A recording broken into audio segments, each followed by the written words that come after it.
کسی گاؤں میں سڑک کنارے برگد کا ایک درخت تھا جس کی جڑوں میں ایک سانپ نے اپنا گھر بنایا ہوا تھا۔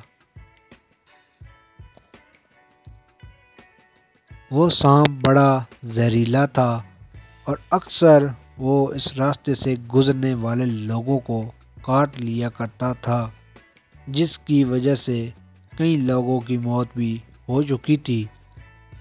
سانپ کے ڈر کی وجہ سے لوگوں نے اس راستے سے گزرنا چھوڑ دیا تھا، کوئی بھی اس درخت کے پاس نہیں جاتا تھا۔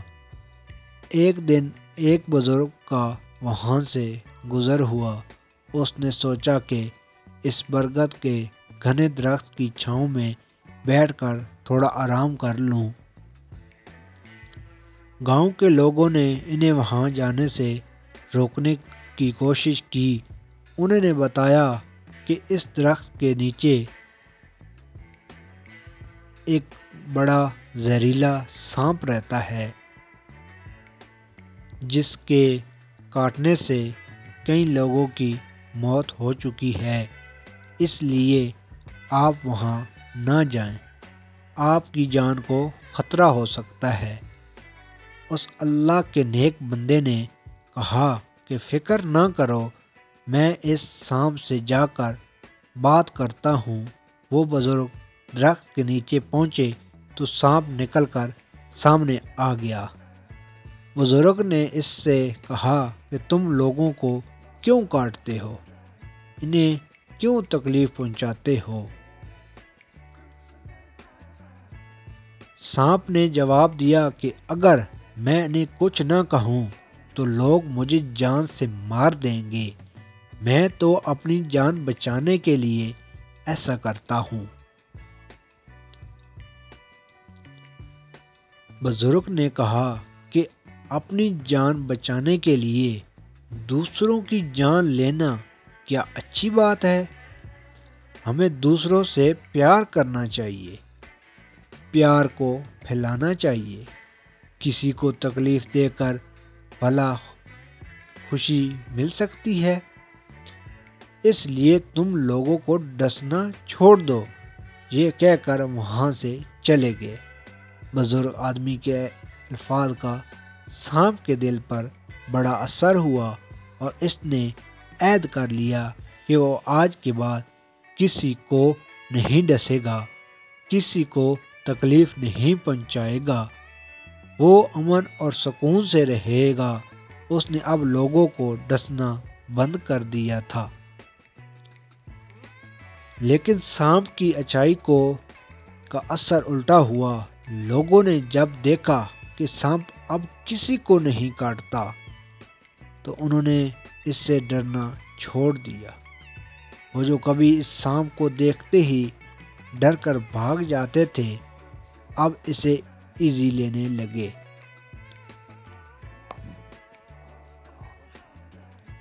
اسے تنگ کرنے لگے۔ اب تو گاؤں کے بچے بھی اس سے نہیں ڈرتے تھے، وہ بھی اسے رسی سے باندھ لیتے اور گاؤں کی گلیوں میں گھماتے رہتے، چھڑی سے اسے مارتے۔ انہوں نے سانپ کی حالت بری کر دی تھی۔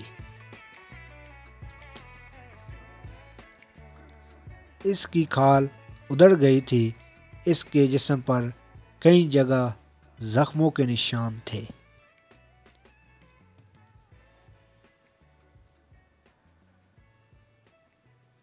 لوگوں کے اس رویے کی وجہ سے سانپ بڑا دکھی تھا۔ اس نے لوگوں کے ساتھ بھلائی کرنے کی کوشش کی تھی، لیکن لوگ اس کا ناجائز فائدہ اٹھا رہے تھے۔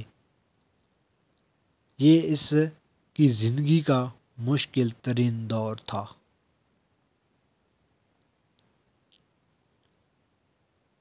ایک دن اس بزرگ آدمی کا دوبارہ اس گاؤں سے گزر ہوا۔ وہ تھوڑا آرام کرنے کے لیے پھر اسی گھنے درخت کے نیچے آ کر بیٹھ گیا۔ وہاں پر انہوں نے اس سانپ کو دیکھا جس کی حالت انتہائی خراب تھی۔ وہ نیک بزرگ سانپ کی حالت دیکھ کر حیران رہ گئے۔ انہوں نے پوچھا کہ تمہیں کیا ہوا ہے؟ تمہارا اتنا برا حال کیسے ہو گیا؟ کس نے تمہیں اتنا زخمی کیا ہے؟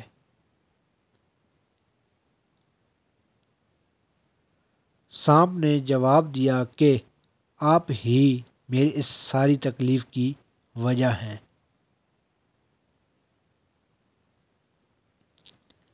آپ ہی نے تو کہا تھا کہ لوگوں کو تکلیف نہ پہنچاؤ، انہیں کاٹنا بند کر دو۔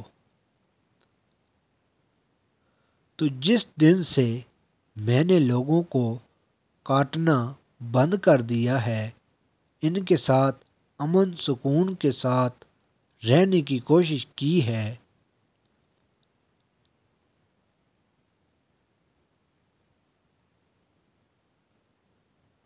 اسی دن سے لوگوں نے میرے ساتھ برا سلوک کرنا شروع کر دیا ہے۔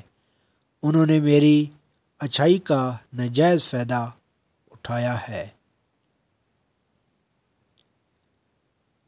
یہ میری خراب حالت انہوں نے ہی کی ہے۔ آپ کی بات مان کر تو میرے لیے جینا مشکل ہو گیا ہے۔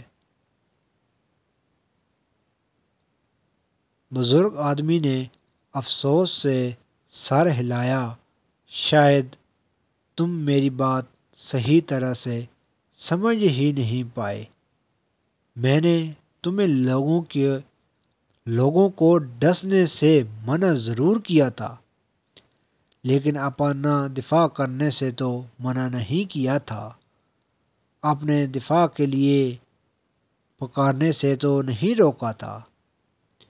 زندگی میں بھی اکثر لوگوں کے ساتھ یہی ہوتا ہے۔ بعض دفعہ جب ہم لوگوں کے ساتھ اچھائی کرنے کی کوشش کرتے ہیں، ان سے اچھے سے پیش آتے ہیں، ان کے ساتھ بھلائی کرتے ہیں، ان کی عزت کرتے ہیں، تو لوگ ہمارے اس اچھے اور نرم رویے کو ناجائز فائدہ اٹھاتے ہیں، ہمارے اس رویے کو ہماری کمزوری سمجھنے لگتے ہیں۔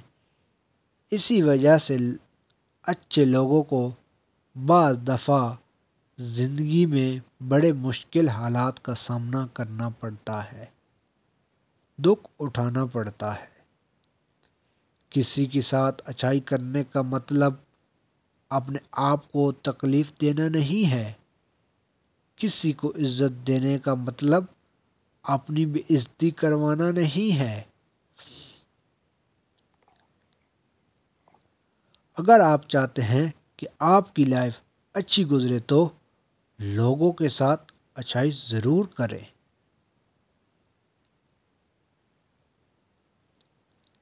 لیکن انہیں ان کی لمٹس کے اندر ہی رکھیں، انہیں لائن کراس نہ کرنے دیں۔ میٹھے ضرور بنیں، لیکن اتنا بھی نہیں کہ کوئی آپ کو کھا ہی جائے۔ حالات کے مطابق بعض دفعہ انسان کو تھوڑا کڑوا بننا بھی آنا چاہیے، تاکہ لوگ ڈسپلن میں رہیں، تاکہ کوئی لائن کراس نہ کرے، کوئی آپ کو ایزی نہ لے۔ لوگوں کی بات ضرور سنو، پر اپنی آواز کو کہیں دبنے نہ دو۔ لوگوں کا بھلا ضرور کرو، پر اپنا برا کسی کو کرنے نہ دو۔ لوگوں کی جیت میں تمہارا ہاتھ ضرور ہو، پر اپنی جیت کی طرف کسی کا ہاتھ بڑھنے نہ دو۔ دوستو، اگر یہ میری ویڈیو آپ کو پسند آئی ہے تو اسے لائک اور شیئر ضرور کر دیں، اور چینل کو سبسکرائب کرنا نہ بھولیں۔ السلام علیکم۔